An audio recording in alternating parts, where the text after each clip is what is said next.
Қайырлы кеш қымбатты көрермен, өздеріңізбен бірге Мейрамгүл Мәдәлия және әдеттегідей басты тақырып.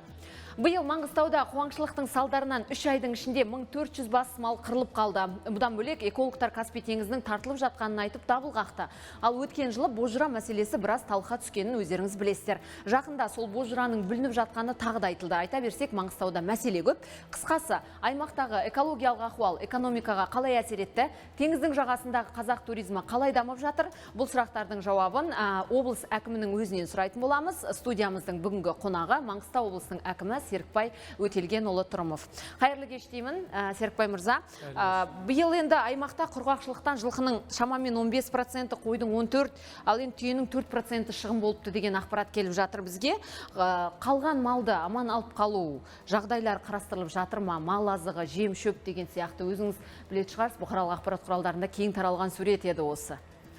Арасында да өңірде бұндай мәселе бар. Енді 1%-пенен шақпай-ақ қойайық дегенменен қазіргі соңғы 1-2 жылдағы құрғақшылыққа байланысты, ылғалдың аз түсуіне байланысты осындай мәселе туындап отыр. Өткен жылы біз 50 мың тоннадай шөп дайындауымыз керек еді өңірдің өзінен.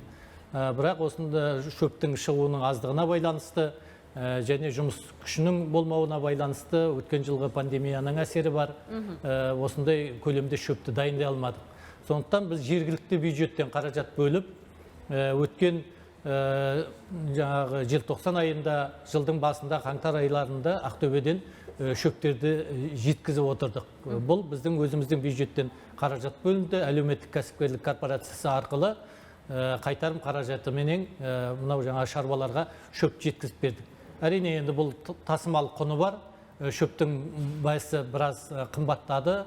Ақтөбенің басында мысалы 5-6 мың болатын болса, бір рулон шөп, яғни 300 килограмм, бізге келгенде ол 19 мың, 18 мың көлемінде болды. Сондықтан біз өзіміздің қаражатымыздың көлемімен азғантай бәсін төмендетіп 15 мың теңгенің көлемінде халыққа сатып жеткіздік. Енді биыл көктемде оның үстіне тағы да жағдай оның үстіне қиындады, себебі көктемде күткен жаңбыр болмады. Құрғақшылық. Тағы да құрғақшылық. Қыстан қиын шыққан мал осы көктемде жаңағы шығын болып бастады. Әрине енді оның ішінде біз жаңағындай түгеліменен мал қырылып қалды деп айта алмаймыз. Бірақ қоңсыз шыққан малдарда шығын бар. Жылқы малында соның ішінде, себебі көбірек жайылатын, көбірек қоректенетін мал болғаннан кейін жердегі шөптің жоқтығына байланысты осындай қиындық болды. Енді осы мәселеменен қазір біз өзіміздің бюджетімізден 200 миллион теңге көлемінде қаражат бөліп отырмыз. Тағы да әлеуметтік кәсіпкерлік корпорациясы арқылы Минсельхозбенен бірлесе отырып, біз орталықтан қазір арпа жемді алдырып жатырмыз. Осы алдымызда 15-20-сына дейін бұл бізге 10 вагондай жем келу керек. Шаруаларға аудан-ауданға таратып береміз бұл. Бұл тегін таратыла ма? Жоқ, бұл тегін таратылмайды. Тиісті келген қаражатына үстіне ешқандай қосусыз сол келген құныменен береміз. Бізге қазір жаңағы мынау ауыл шаруашылығы министрлігінен төмен бағаменен осындай арпаны бізге бергізіп жатыр қазір. Яғни бұл жердегі сіздердің қызметтеріңіз жеткізіп, ұйымдастырып, тасымалдап беру. Ұйымдастырып беру. Енді әрбір шаруа өзі барып алып келуге мүмкіндігі жоқ. Біз осыны ұйымдастырамыз және әрбір аудан қалаға бөліп беретін боламыз. Одан кейін енді осы Ақтөбе облысыменен біздің аудандарымыздың жаңағы тиісті адамдары барып арнайы меморандумға отырдық. Сол жердегі биылғы шабындықтан тағы да шөпті әкеліп өңірге әрбір ауданға бөліп беретін боламыз. Шамамен қай уақытта әкелінеді бұл жем-шөп? Бұл енді биылғы шабындық енді басталып жатыр.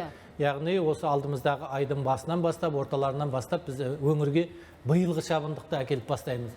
Ал енді өткен жылғы шабындықтан және биылғы шыққан жоңышқа шөптерінен бізде қазір саттықта бар.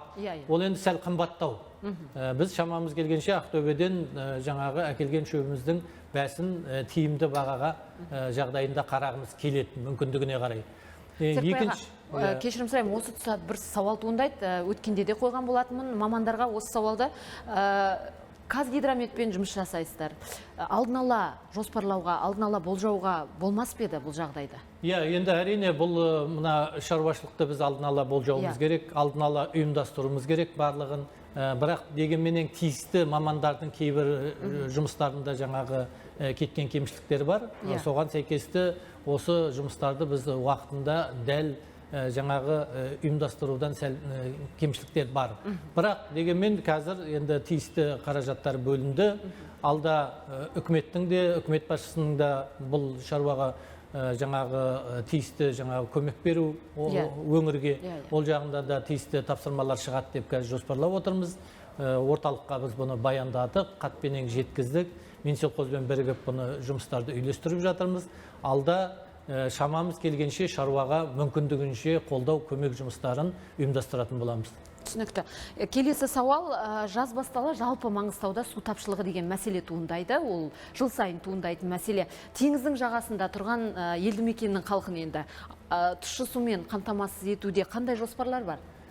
Әрине, енді Маңғыстау өңірі табиғи ерекшелігіне байланысты бізде енді су көздері жоқ. Сондықтан да біз қазіргі су алып отырғанымыз теңіздің суын тұщытып халыққа беріп отырмыз.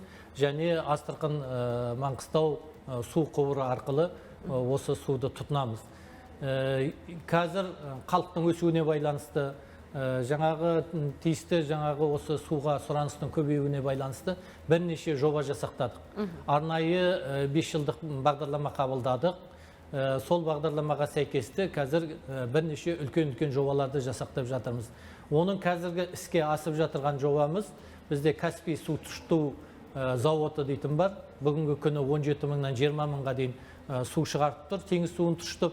Осыны тағы да 20 мың текше метр су көлемін көбейтуге жоба жасақталған. Қазір республикалық бюджеттен тиісті қаражат бөлінді.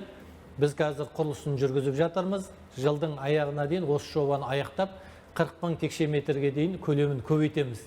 Қай өңірлердің, қай қаланың мәселесін шеше ме? Ақтаудың ғана мәселесін шеше ме?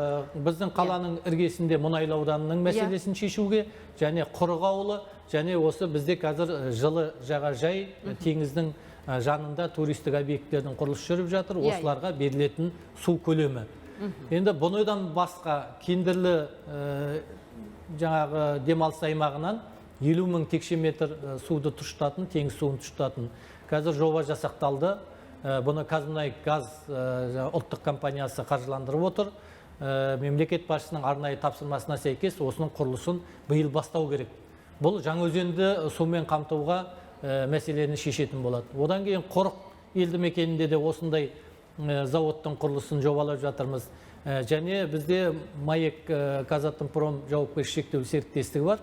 Осы жерде де тағы 24 мың текше метр суды тұщытатын қондырғының құрылысына жоба жасақталынып жатыр. Және Форт-Шевченко қаласынан барлығының да тиісті жоспарға сәйкес қаржыландыратын мүмкіндіктері бар. Қазір жоба қолымызға тигеннен кейін осы жұмыстарды жалғастыратын боламыз. Түсінікті. Серікбайға келгеніңізге 2 ғана жыл болды. Мен түсінем, бұл жобалар өте үлкен жобалар, сондықтан 2 жылдың ішінде бұны атқарып жүзеге асыру оңай емес. Бірақ қай уақытта бітіп бұл мәселе шешілуі тиіс жоспар бойынша? 5 жылдық жоспар. Біздің жасақтағанымыз, мен келгеннен бері жасақтады. Осы 5 жылдың ішінде осы Маңғыстаудағы 24-25 жылға қарай су мәселесі толық шешуге осы жоба көмектеседі деп жоспарлап отырмыз. Тамаша. Енді негізгі мәселе Маңғыстау өңіріне қатысты ол туризм мәселесі. Теңіздің жағасында орналасқан жалғыз қала ол Ақтау. Біз енді қашан мынау Египеттегідей туризм дамыса, қашан Түркиядағыдай туризм дамыса деген армандап жүрген халықпыз. Дубайдың деңгейіне қашан жетеміз? Енді Маңғыстауда мына туризмді дамытуға, ішкі туризмді, туристерді шақыруға бірнеше алғышарттар бар. Ол біріншіден біздің Каспий теңізі, теңіз жағалауында демалуға мүмкіндік жасау туристерге. Екіншіден бізде тарихи орындарымыз бар, бірнеше жер асты мешіттері бар, киелі орындар бар. Үшіншіден ерекше мына табиғи орындар бар. Мысалы Бозжыра, Шерғала, Отпантау, Айрақты дейтін жерлер. Сондықтан да осындай әдемі жерлерімізді жаңағы ұйымдастырып отырып туристерді тартуға толық мүмкіндіктер болады. Инфрақұрылым мәселесін айтып өтсеңіз. Осыған сәйкесті біз қазір инфрақұрылымдарды жасақтауға арнайы жергілікті бюджеттен, республикалық бюджеттен, инвесторлардың қаражатына сәйкесті жұмыстар жүргізіп жатырмыз. Оның өткен жылғы алғашқы қарлығашы бұл Риксіз қонақ үйі. Елбасының арнайы тапсырмасына сәйкес Риксіз қонақ үйі іске қосылды. Міне осыдан бастап біздің өңірге келуші туристердің саны күрт өсті. Енді ол тек қана теңіз жағасына келіп, ол қонақ үйдің ішінде жатпайды. Осы өңірде қандай тамаша жерлер бар, соны көріп аралау керек. Сондықтан да осы жаңағы мына біздің әдемі жерлерімізде визит орталықтары болу керек. Келген адамдарға жаңағы кішкентай болса да жаңа шайын ішетін, азғантай демалатын орындар болу керек. Осының барлығын қазір біз жоспарлап отырмыз алдымызда. Қашан ашылады? Шамамен жоспар бойынша. Инвесторлар бар ма және негізгі сауал? Рикс қонақ үйі 15 гектар жерге салынған. Жалпы инвесторлардың алған жер орны 130 гектар. Қазір қалған 115 гектарға тағы да екінші кезең құрылыстары жүріп жатыр. Бұл жерде бірнеше жаңағы мыңдаған адамды қабылдайтын үлкен жаңағы аттракциондар болады, гольф поля болады, үлкен сауда орындары болады, тағы да 3 қонақ үйінің құрылысы салынады, бірнеше жаңағы апартаменттер, виллалардың құрылыстары салынып жатыр. Бұны да біз осы жылы кезең-кезеңіменен іске қосамыз деп отырмыз. Серікбай мырза, мұны сұрамасам болмайды. Енді жаңа өзіңіз айтып өткен қонақ үйдің бағасы көп азаматтарға қолжетімсіз. Салынып жатқан қонақ үйлердің ішінде деңгейі, бағалы деңгейі әртүрлі қонақ үйлер бар ма? Сұрақ өте орынды. Бізде мысалы қазір мысалы Рикс қонақ үйі салынды ма? Енді бұдан кейін 200 орындық тағы да Фаримонт қонақ үйі салынады. Одан кейін бар Хилтон қонақ үйі салынады, одан кейін 65 орындық тағы қонақ үй. Бірнеше орынды. Мысалы, Рикс қонақ үйі 5 жұлдызды болса, келесі салынатыны 4 жұлдызды. Тағы 3 жұлдызды 2 қонақ үй. Сәйкесінше бағалары да әртүрлі болады. Әртүрлі болады. Әртүрлі жаңағы қызметке сәйкесті бағалары болады. Енді бұдан басқа біздің өзіміздің жергілікті кәсіпкерлеріміз бар. Жергілікті кәсіпкерлерімізде осы теңіз жағасында өздерінің бизнес объектілері бар. Олар да осы жаңағы қазір біз ол жерге су тартып жатырмыз, тоға келіп жатырмыз, газа келіп жатырмыз, жола келіп жатырмыз. Оларға да қазір мүмкіндік ашылды. Олар да өзінің бизнестерін қазір дамытып жатыр. Бозжыраға қатысты қатты дау болды. Соңғы уақытта саябырсыды. Бозжыра қалай шешілді енді бұл мәселе? Бозжыра мәселесі бойынша біз құрылысты жүргіземіз. Қазір жоба жасақталынып жатыр. Бұл жерде өздерің білесіңіздер, Бозжыраға қазір осы жылдың өзінде 2000-нан астам турист келіп кетті. Енді ол былай айтқанда реттеусіз туризм. Яғни кез келген адам жаңағы шатқалдың түбіне дейін барып тұрады. Машинамен тақалып келіп тұрады. Әркім өзінің жаңағы от жағады, тамақ пісіреді, тағы осындай қалдықтардың бәрін тастап кетеді. Осындай мәселе бар. Сондықтан да біз тек қана Бозжыра емес, барлық шерғаларында, Отпан таудында бәрінде осындай жаңағы реттеп, ол жердегі туризмді мәдени жағынан дамытуға жұмыстанып жатырмыз. Инвестор ұсыныс берді, біз оны қабылдадық. Енді жергілікті халық бұны түсінеді деп мен есептеймін. Ол жерде жаңағы келген қонақтарға жаңағы дұрыс қызмет көрсету, жаңағы келген адамдардың жаңағы баратын қажеттіліктерін жаңа өтеуге түгелменен осындай жағдай жасалынады. Арнайы стоянка салынады, арнайы жол болады.